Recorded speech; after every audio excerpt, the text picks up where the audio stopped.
beautiful extraterrestrial craft completely appeared, and everyone looking saw it, and shone this light back to us, and then said goodbye. That was just two nights ago, or 3 nights ago. And you should join us. This thing, we do this several times a year, and we're going to be doing it on the wilderness, the National Seashore, Cape Hatteras National Seashore on the Outer Banks of North Carolina in April, and then in this remote area of Crestone, Colorado in June, I think. And then at Mount Shasta up here, we go every year, where we had the most, you wouldn't believe the photographs and the video we had from Mount Shasta, and this past year, the things that happened.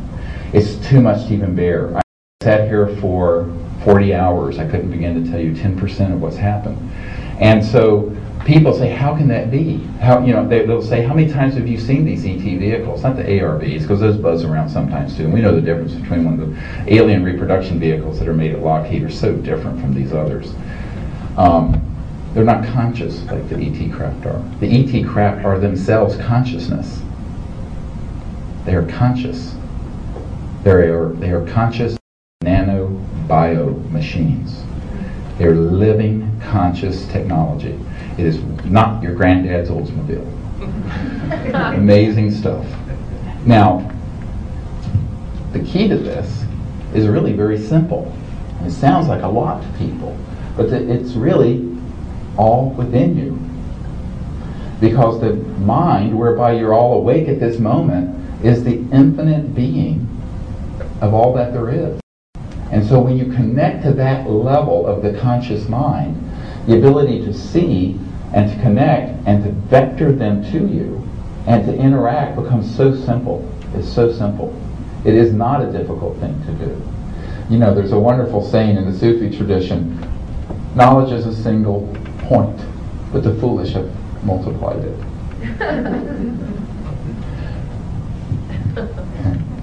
The truth of our own reality is that the entirety of the universe is folded within us, the totality of it, every aspect. And so we are all windows to the infinite and the unbounded and the omnipresent. And by using that faculty, folded within the reality of every person on earth, and also every extraterrestrial being, because the reality of man, I don't mean man as in a male gender, is a universal morphogenic field, and it's all throughout the cosmos.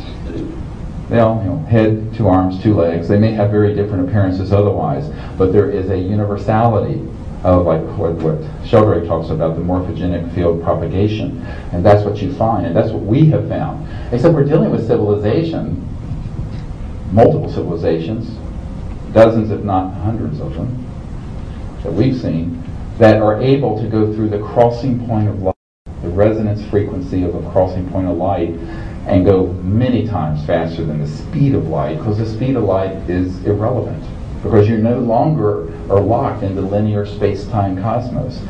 You're moving through the etheric astral. So a spacecraft 1,000 light years away can then resonantly appear near Earth. And it isn't instant, because there's the coefficient of drag of it being adhered to the etheric material cosmos, so it can re-enter. It's like a re-entry phenomenon. So it may take a month or a few days, but it isn't taking thousands of years. But we get into, this is a lot of arcane physics that you don't need to, you're not interested in probably. But, well, it's too much. But besides, I'm just the country doctor from Virginia. I really don't.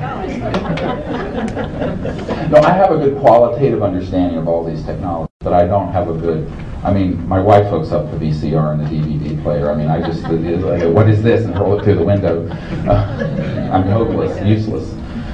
I'm not good with machines, except defibrillators and respirators and things like that. But we are, in fact, moving to a technological civilization that's both enlightened and technological. But it's enlightened technologies. It isn't this brutal smashing of atoms and smashing of coal and burning of oil and smashing of iron ore to make a Buick. I mean, that's all stuff that is 100 years old. No one ever asks the question, We have integrated circuits, which actually came out of studying ET vehicles. We have night vision. We have fiber optics, which is also an ET reverse engineered technology, true. We have all this stuff. But all this high-tech stuff is running off of electricity, power, coming out of coal-fired power plants for 57% of the electricity in the United States. That's 1800s. No one ever asked the question, why don't we have a fundamental new science for generating energy, power? Well, we do, but it's hidden in these classified projects. It has been stolen from us. And we need to change that, because we're killing Gaia. We're damaging the earth, and she only has so much patience. In fact, some years ago, when I had this experience and was asked to form this group, this organization, here I am rattling around in an emergency department taking care of stabbings and shootings and, car wrecks and all the fun stuff. Medically speaking, it's really more interesting than a sore throat. But I know I'm a little twisted. But people travel with me, love it, because I'm like, oh, a terrible accident, I hop out and can do whatever. Very hands-on kind of guy. But this experience happened where I was taken into deep space with this extraterrestrial craft that came into the front yard in Biltmore Forest, next to the Biltmore House in Asheville. And as I went out into space with these ETs, we did what we did many years before when I was 18, when I sat on the mountaintop and meditated and found one of them that appeared right on my right hand shoulder. And we went into this deep state of meditation, and then I went into celestial vision, where I could see that each planet was emerging from this field of energy that was teeming with energy. And so the empty space, it ain't empty. It's teeming with energy. It's infinite energy. And I saw it at the level of its emergence. And so if you can visualize this, as you would visualize deep space like you see in a photograph, but then visualize seeing all the stars and planets, but they're all swimming in this ocean of light that is consciousness manifesting as this earliest form of energy. Beautiful, beautiful, beautiful, beautiful. And I went into this state of God consciousness, where the celestial level was brought to me, and I turned and I was shown each planet. And I was introduced to each planet, and each planet had its own consciousness. And I was stunned. And this sounds so corny, but Mars was male. It was a male. And Earth is female. Absolutely it is. And so is Mercury, I think, is gay, a bit androgynous. Kind of cool dude. And then, it was true. So the whole thing. Now, this experience with Earth was so beautiful because I connected to her awake being. And she's not a human.